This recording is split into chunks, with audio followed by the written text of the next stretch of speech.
one of the great quarterbacks of all time, the MVP of Super Bowls 1 and 2, the quarterback of the great Lombardi Packers, and he joins us now. Bart, Mike Francesa on the Fan, Yes Network in New York and across the country. Welcome. How are you?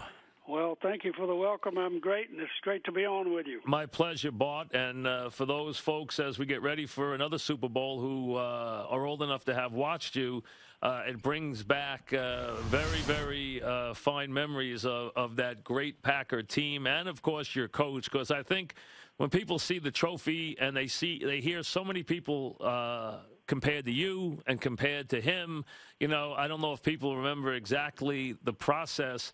Take them back when you come off a losing season, a 1-10-1 season, and here comes this new coach. What do you remember when you first saw the coach?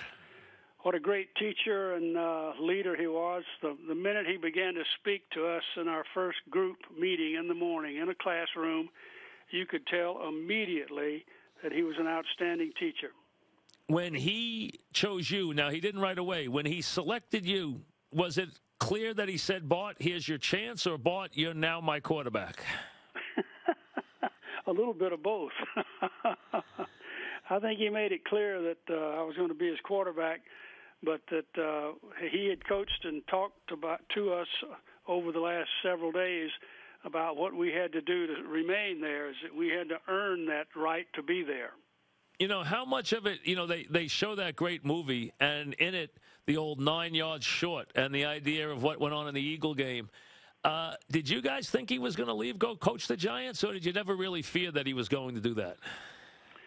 No, we didn't have a fear for that. We just thought that he had come to the right spot, was pleased to be there, and the way that he was treated by the Packer organization was certainly going to ensure that he stayed there.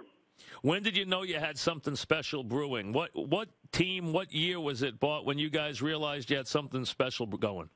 Well, actually, we realized it in our first meeting. If that sounds a little strange, let it, because in his very first meeting, he told us what we were going to do to win. And when you heard him speak that day, you were like we were. When the meeting concluded, all of us ran outside and went to telephones and everywhere else to contact our families because it was an absolutely sensational meeting. We're talking about Bart Starr, the MVP of Super Bowls 1 and 2, the great Packer quarterback, the most prolific winning team and quarterback of all time. And, everyone remembers those games in Super Bowl 1 and 2, and they talk about those now. Forgotten were those great games with the Cowboys a little bit, especially the Ice Bowl. And, that last drive. Tell me about that field that day and that last drive that you engineered. Well, the field was truly frozen because it was very, very cold the night before the game started, and basically with no heating that we had in the turf like they have today. It was heated, but didn't work that well. The field was just as hard as the top of my desk that I'm tapping on right now, and I'm not exaggerating. And so it was very slick, and the footing was just very difficult. And the last play, you were in the huddle. You kind of didn't give everybody the play, right? Is that really true that you kind of misled your teammates on that last play? No, we didn't mislead them. We just called the play that we had been running, which was called a wedge play, right?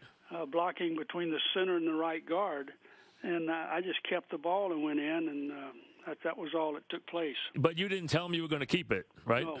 So did you know the whole time you were going to keep it? Yes, because I talked to Coach Lombardi about it. Oh, you did? Yes. And so and obviously one of the famous plays, when you got to the Super Bowl and you're supposed to win, you're the NFL, they're the AFL, a lot of pressure. Did you feel a lot of pressure to uphold the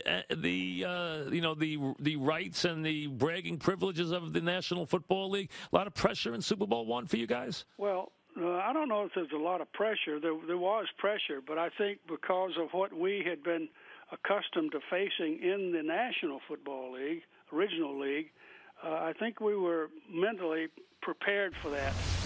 We had great respect for the Kansas City Chiefs, tremendous respect for them. But we also had worked our way up to that and earned the right to be there. And having done that in the original National Football League, we felt very, very confident. And Super Bowl I, Kansas City. Super Bowl II, the Oakland Raiders. When you think about those two games, can you look now at what it's become, and even, what can you tell folks about Super Bowl I that you remember in preparation? What do you remember most about just about the atmosphere, about how it's changed so dramatically? Well, since you're going all the way back to Super Bowl I, it's changed dramatically because it wasn't even a sellout. And people, when you say that to people, they look at you like, what?